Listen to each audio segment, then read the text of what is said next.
if you know me, you know that I love anything related to journaling. So of course, I'm gonna have my own products.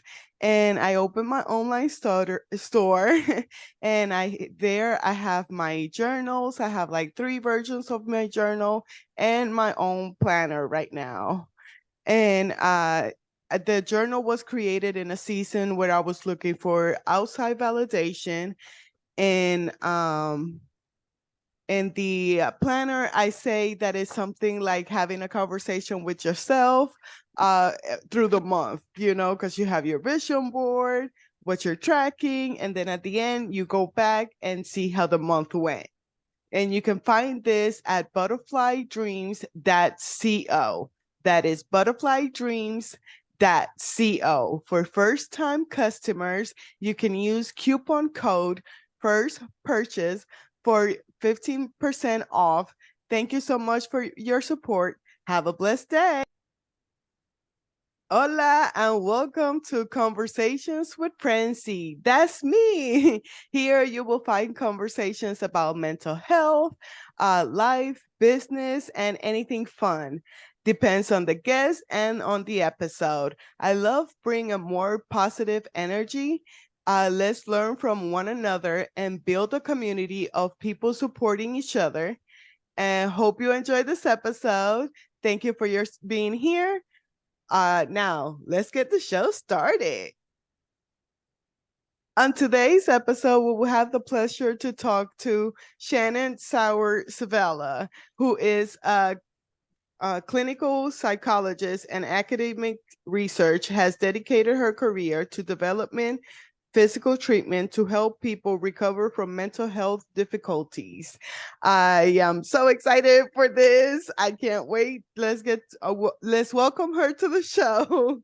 Tell us, what is life with you? Sure. Yeah. So I am an academic psychologist. I have a little private practice, so I do therapy with people.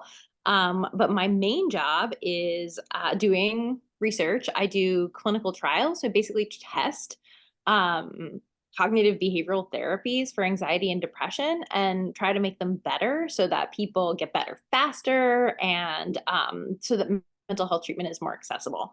So that's like kind of my work role. And then another really big part of my life is I'm a mom. I have two daughters. They're 8 and 5, and they are wild. So that takes up a lot of my focus. And I'm a wife, husband. I've been married 12 years. And yeah, I like to cook. I like to go for walks. That's pretty much it. I love that, and I can't relate. I have bonus daughters, and right now they're 8 and 5. Oh yeah. So there is a lot of telling on each other. Mhm. They want the same toys, all of that. So I get Yeah. it. So yeah, I love that. Mental health is my jam. I love anything related with mental health, and I appreciate the people that have that kind of mission. Okay, that was interesting.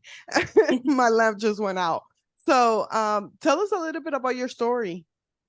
Yeah. So I am from a single parent home and really like I don't know, like didn't really know what I was going to do with my life really. Like my mom was really great and sort of being like you're special. You could do anything. Like you're going to go to college, you're going to do all of these things, but like I didn't I'm also a first generation college student, so I didn't really know what I what I was going to get into. And as a result was like I don't know, like in my parent teacher conferences, I like the teachers would always say, Shannon's not living up to her full potential. And I was like Oh, not really, or I was very like the audio went out for a second. oh no. Go ahead. Yeah, I mean, so I was a very like I guess like haphazard or not really reliable student. And that's something that is like, when I tell people that now, people are really surprised. And so like one of the things that I really started to get interested in, like particularly with my research on like mental health treatment, was whether people could like use therapy to change their personalities, right? And so like I kind of saw in my own life that I went from being kind of lazy and messy and shy and kind of people pleasery to being like much more assertive. much more, I mean, very organized and productive and like goal oriented, which I had never been before. And yeah, like being able to get up on stage in front of people. Um, and when I thought back on like how I made those changes in my life, it wasn't really like, and it wasn't like a life changing or life altering experience. I made like little changes over time that like kind of snowballed and got bigger. And yeah, so I think like, I don't know, my main thing that I like to talk to people about is how the personality tests that we take on the internet, they Mhm. number one are not based in science, and number two, they don't they kind of assume that your personality doesn't change, right? Like you can take this personality test and we're going to tell you what jobs you'd be good at and like what kind of partner you should have. And that's it. Like you should kind of pick your dreams or your goals based on the personality you already have. But my experience and my research shows that it's actually possible to pick the life direction that you want to go in and then kind of like nudge your personality so that you're like more likely to have success in the life that you want. So that's kind of like what I've been doing lately. Nice. I love that. And what is a personality? Yeah, yeah. So personality is your characteristic way of thinking, feeling, and behaving, right? So do you have particular patterns in the way that you approach situations? Like, do you tend to think about things pessimistically, or are you more like glass half full? Do you plan ahead, or are you more fly by the seat of your pants? Do you get mad when people cut you off in traffic, or do you give people the benefit of the doubt, right? So, like, how do you Mm. characteristically think, feel, and behave? And a lot of times people get wigged out at the idea of changing your personality, right? That sounds hard, like, oh no, it's like the core of me. But like we change how we think about things all the time, right? We get new information and we change our perspective. We change how we feel about certain things, right? And we certainly change our behavior, right? We can develop new habits. And again, personality is how you think, feel, and behave. So if you maintain changes to how you think, feel, and behave over time, then in essence, you've changed your personality. Yeah, that one is a hard one because we're always stuck on the same habits. And if we Mhm. only realize that they're just habits, like we do it and we're accustomed to it. But if we start developing, or like me, I am the planner. I Yeah. love and tracking everything and anything. So one of the things that this year I'm working on is like trying to change eating habits, Mhm. and that's like the biggest one. I've been working on it for like 3 years, but just talking about it, and now I'm Yeah. finally putting some action. So it's just really hard to think of like I have to change everything about myself than changing one thing at a time. Right. Right. And I think I think people have like a lot of like self-limiting beliefs about their ability to change certain aspects of their lives. So I think where like maybe personality interacts with like changing your eating habits, right? And I mean, I'm guilty of this myself where like I might tell myself, "Oh, I don't feel like cooking tonight and I'm gonna like screw up anyway. So I might as well just order takeout, right?" Like Guilty. that's a narrative, right? That's an identity statement. Like I'm the type of person that can't maintain this, so I might as well just give up now and then like order the food that's going to make me happy in the moment. And like that's not necessarily true, right? Like there's nothing like there's no like preordained path that like says that you're gonna order takeout, and there's nothing that says that even if you do order takeout that then like all bets are off and like now that's every night this week, right? Like we can kind of tell ourselves different things about the person that we are, on the planning front. Like I mean, since I'm a professor, I hear this a lot, like from students. Oh, like I need the adrenaline of the last minute to start studying. And so if you tell yourself that that's the kind of person you are, then you're probably gonna cram the night before, right? But if you tell yourself, I'm a competent go getter and other people are counting on me, then you're probably gonna crack open the book sooner rather than later. So these narratives, they really matter in terms of like how we view ourselves. And when we can kind of change those narratives or like entertain different narratives, then we might be more inclined to try, right? So if I tell myself, like, I don't literally need adrenaline to open a book, like, that's just the thing I'm telling myself. That's going to make it more likely for me to like do the thing, to start studying. And if that behavior gets reinforced, right? Like, say I do better on the test or I start studying and it's not like excruciating to do it, then I'm more likely to do that in the future. And so if I can maintain that different narrative about myself and keep doing the new behavior over time, that solidifies, right? That's personality change. Hmm. Interesting. Why would I want to nudge my personality? Would I still be me? Because I know like you feel like you're Yes. changing like your whole thing, but comfort zone is a big one. So you want to stay, and it's like, do I lose myself to? Yeah. How does that work? Yeah, that's a great question. So like when I think about personality, I'm using like a very like scientific based definition versus like kind of our sort of collective understanding of personality. So personality to me is not your likes and dislikes, it's not your tastes, it's not your sense of humor.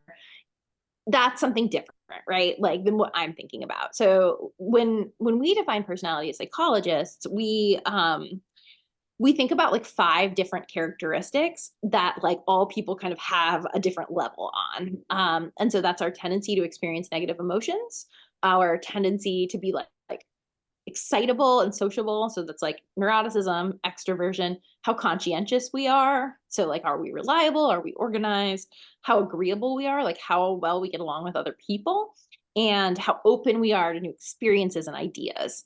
So those are kind of like the domains on which people differ. Yeah. And I love that you mentioned comfort zone, right? Because that I think this always comes up with my patients, right? Well, I'm just like an introvert. So like I don't want to go to the party or whatever. And for me, like the defining question for me is like, well, are you not going because really you're anxious, or are you not going because you really don't get anything out of that? And Oh my God. Yes. Sorry. That is a yeah, huge difference. Go on. yeah, yeah, right. And so, like, you don't want your anxiety deciding for you what you do and don't do, right? Like, if you don't get anything out of interacting, in large groups, then like, don't do that. And so, going back to your question, right, about like nudging your personality, the point to do it. So the first point is that you can. The second point is that like you should only do it if you have a good reason, because it's hard. And so like if you're not really motivated because you have a good reason, then you're probably not going to follow through with what it takes, right? So like if you are maybe an introverted person, but you're also really high in conscientiousness and achievement striving, and you want to move forward in your company, right? But that requires public speaking, or it requires like managing people, then yeah, then you got to push yourself outside of your comfort zone. And that might be just enough of a powerful motivator to do it. But if you don't have that and you're like really enjoying, I'm trying to think of like stereotypic introvert things, like reading your book at home or getting together with one friend for lunch, right? Like, and there's nothing pushing you to change, don't. Yeah. So like it's intentional and it's volitional. It's not like, so another really important thing to keep in mind, that like I usually say at the beginning, is that there's no like preferred personality trait, right? Like it's not better to be extroverted or introverted. So like we're not all trying to move in a particular direction. Like really, really extroverted people are, there's like problems to that too, right? Because you're very like center Yes. of attention and like not a great listener, maybe, or you get bored really easily because you require a lot of stimulation. Like, we all think, oh, everyone should like the world, like, No. Yeah, I know. rewards. No, the world does Yeah. not need everybody to be an extrovert. It is exhausting. Yeah, yeah, right. And so like all of the personality traits are like that, right? Like if you're too conscientious, right? Maybe you become perfectionistic and rigid, whereas like if you're too like low in conscientiousness or like disinhibition, then you might be impulsive. Um, Mhm. if you're too like neurotic, right? You experience too many negative emotions, then you're at risk for mental health conditions. And so at the flip of that, like everybody thinks like, oh, like being low in neuroticism is good. but too low in neuroticism, and you might be like really stoic, right? Like other people might find you invalidating because they're telling you about this thing that happened that they're upset about, and you're like, yeah, like you can't like Yeah. empathize. Yeah. So, Yeah. so again, like all this is to say, personality can change. So like you're not stuck just because you took a personality test online and it's like you'd be great at this role because you're this, right? You can change your personality if you want to. So then the second piece is like, well, do you want to, right? What is the motivator that gets you there, right? And that we're not assuming that like moving in one direction on a personality trait is better than moving the other direction. It really just depends on what your goals are. Yeah, I'm here. I'm here for it. I'm all listening because you have described me in so many ways. So I'm like, oh my God. I can't wait, to re-listen to the episode and start taking notes and all of that. How can we improve for mental health? Yeah, yeah. I mean, I think that's like a really I mean, that's a really broad question.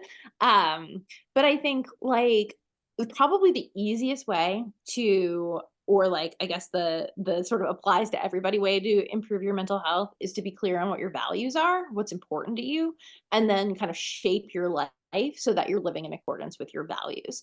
And so when I say values, like in the biz, we think of values as like these different life domains. So you can hold a value for what you're like as a partner.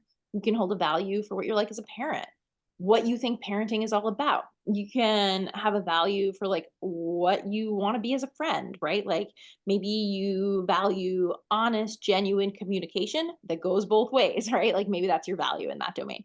Career value, education or sort of lifelong learning value, citizenship, spirituality, like health and wellness. And a lot of times when people come to see me with like anxiety or depression and we kind of go over people's values, we find out that people are spending more time and effort on what they think they should be doing than what is actually really important to them. And it's that misalignment that can cause a lot of angst. And so, this is something that again applies to everybody. Like if we can kind of figure out like, well, I'm pursuing a career that will make me a lot of money, but actually I really value like creativity and artistic pursuits, then we might not feel particularly fulfilled. Or, maybe I'm making a lot of money in my career, but I actually really value my family more and I never see them. That's So, where I'm at right now. Oh my yeah. gosh, money is great and everything, but family time, I guess once you hit that late 30s, something Mhm. switches that you're like, well, what is my priorities? Right. Yeah. Because if you're not aligned, I think that's when I struggle the most. For me, in my case, Yeah. 20s, I'd say I threw them in the trash, but Mhm. it was actually research and living in survival mode Yeah. gave me so many skills that Mhm. now in my 30s I can be like, well, like you said, if you don't get the energy from a big party, then why are you going to the big party? Yeah, like, don't make yourself be that way unless there's some reason why you want to kind of push yourself in that way. But that's not And everybody, and that's not no. So now I say in my late 30s is more of like, okay, I'm going there because so and so is very important to me. So I'm gonna give them an hour to 2 hours of my Mhm. life. I'll do my thing. I feel good. And I'm going home and getting under my blanket again. Yeah, 100%. Yeah. And so once you've identified if there are like these mismatches, and I think you made a really good point too, like that your 20s are sort of like for like research or data gathering, right? Like we're not born knowing what's important to us, right? And like we might want things to be important to us because our parents say that we should, or society or our peer group says that we should really care about something that we just like don't. And you don't know until you try certain things and you're like, yeah, like why am I getting nothing from that?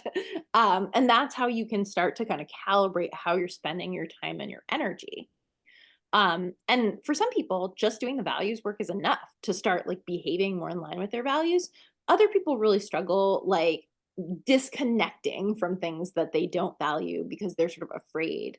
So like I work with people that have anxiety, and a lot of times we'll do the values work, and maybe they like, they value time with friends and they value leisure time, but they're spending like a lot of time at work or at school. And you find out that it's because they feel really perfectionistic and they're really anxious that if they don't continue, then they'll start doing bad in school or they'll get in trouble at work. And so when that is the case, then we work on like, like mental health strategies, like thinking differently. Well, what's the likelihood that if you did 80% of your best job instead of 100% of your best job, that like anyone would notice? Things like that's like the kind of cognitive strategy. And then the behavioral strategy would be like, send an email with a typo in it and see what happens. Spoiler alert, nothing. Like, Yeah. so we learn through experience that we don't actually have to give so much to that aspect of our life. There'll be no consequences if we pull back a little bit and give a little bit of that energy to things that do matter to us more. Now, for personal reasons, what would your advice be to somebody dealing with bipolar, anxiety, depression, PTSD from Yeah. trauma, codependency? Yeah, just a little bit, just for one person. Yeah, yeah. So That so person is me. usually yeah, I picked up on yeah, so a lot of times when I'm working with people that have like more than one like diagnosis, the first thing I do is kind of unpack that a little bit. So it's actually really common for people to come in with more than one like DSM diagnosis, right? And that's because like the disorders in the books, like the symptoms that we rate as psychologists when someone comes in and talks about what's going on with them, they're arbitrary. They were just decided by a bunch of dudes in the 1980s in a conference room, kind of like, and so there's a lot of overlap.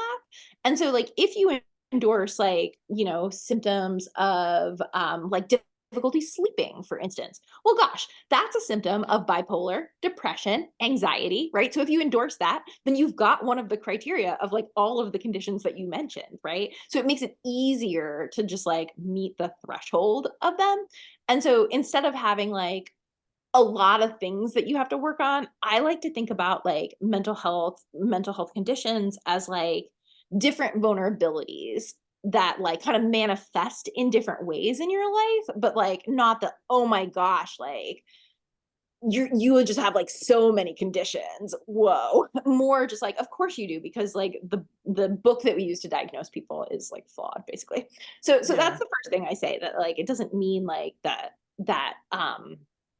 if you are struggling with like these different diagnoses, that you're like in really bad shape necessarily, or like Yeah. couldn't be helped. So I think that that's really important. The other thing that I would say is that like, for the conditions that you're describing, like particularly for bipolar and for depression, which of course go hand in hand, like establishing a sort of routine that is healthy and that sort of like keeps you kind of steady, right? And so I love hearing that you are like literally a person who designs planners. Um, because, I mean, some of the really basic kind of like mental health hygiene things, like going to bed and waking up at the same time, staying away from like, especially for bipolar, like staying away from like mood altering substances, or drinking like a lot, like those are things that are gonna like kind of put you out of whack. And one of the biggest risk factors for going into a manic episode is like messing with your sleep. And so Yeah. yeah. So, and what like consuming alcohol messes with people's sleep. It makes us sleep not very well, right? And that can kind of kick on to like more like manic episode, right? And then for most people, even if a manic episode kind of like feels good in the moment, inevitably you come back down, and then it's not great at all. Horrible. Yeah. Um, Guilt and shame and all kinds of stuff. yeah, It's a yeah, cycle. I yeah, just wanted to like end the stigma. And that's why I have conversations like this on yeah, the podcast absolutely. and give hope as well. Because just because you have the diagnosis, it doesn't mean that you have to. I don't think that there's like 100% cure. but there is skills and tools and resources that can help you survive, because I would love to do another mental health evaluation. That was like about 2 years ago. Mhm. And I don't feel as I did when I did the evaluation. Yeah, right. Like, and so a lot of the mental health conditions that you're describing, like, people can, excuse me, like, for especially anxiety, depression, PTSD, like, those are conditions where, when people get really good treatment, that they can go into remission.